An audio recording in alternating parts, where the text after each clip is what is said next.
বাটাবাটির ঝামেলা ছাড়া কচু পাতায় শুটকির বড়া কিভাবে তৈরি করবেন সহজ একটা রেসিপি আজকে দেখাবো। ফ্রেশ কিছু কচু পাতা নিচ্ছি ডাটা থেকে ছাড়িয়ে, এরপর পাতাগুলো ভালো করে ধুয়ে রেডি করে রাখবো। এরপর একটা ব্লেন্ডারের জারে প্রয়োজন অনুযায়ী শুকনো মরিচ কিছুটা পানি দিয়ে ভালোভাবে ব্লেন্ডারে পেস্ট করে নিচ্ছি, এতে করে আর বাটার ঝামেলাটা থাকবে না। এরপরে ব্লেন্ডারের জারে কিছুটা কাঁচামরিচ, আস্ত রসুন, সামান্য একটু পানি দিয়ে আবার একটু পেস্ট করে নিব।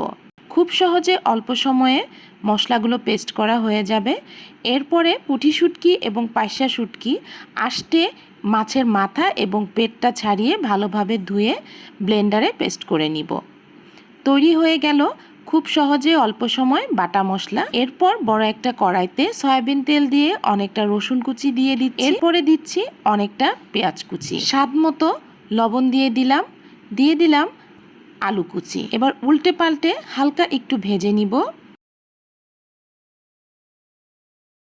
এরপর দিয়ে দিব সামান্য একটু হলুদের গুঁড়ো, ভালো করে মিশিয়ে একটু ভেজে এরপর দিয়ে দিব পেস্ট করে নেওয়া মশলাগুলো।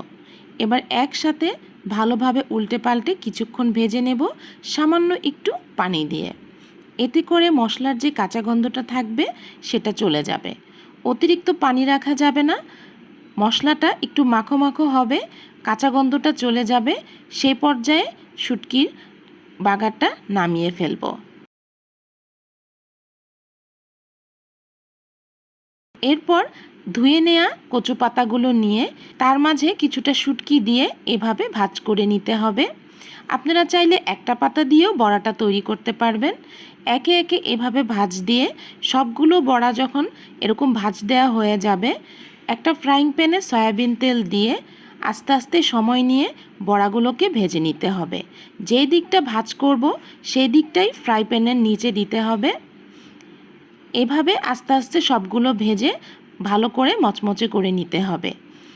এই ভাজা বড়াগুলো নর্মাল ফ্রিজে 10 থেকে 15 দিন পর্যন্ত সংরক্ষণ করে রেখে খেতে পারবেন। খাওয়ার আগ মুহূর্তে একটু গরম করে নিলেই গরম গরম ভাতের সাথে পরিবেশন করতে পারবেন। তৈরি হয়ে গেল কচু পাতা দিয়ে শুটকির বড়া। রেসিপিটা ভালো লাগলে অবশ্যই একটা লাইক দিতে কিন্তু ভুলবেন না। চ্যানেলটা সাবস্ক্রাইব করে আমাদের পাশে থাকবেন। ভালো থাকবেন, সুস্থ থাকবেন। আবারও চলে আসব সহজ কোনো রেসিপি নিয়ে। ততক্ষণের জন্য আল্লাহ হাফেজ।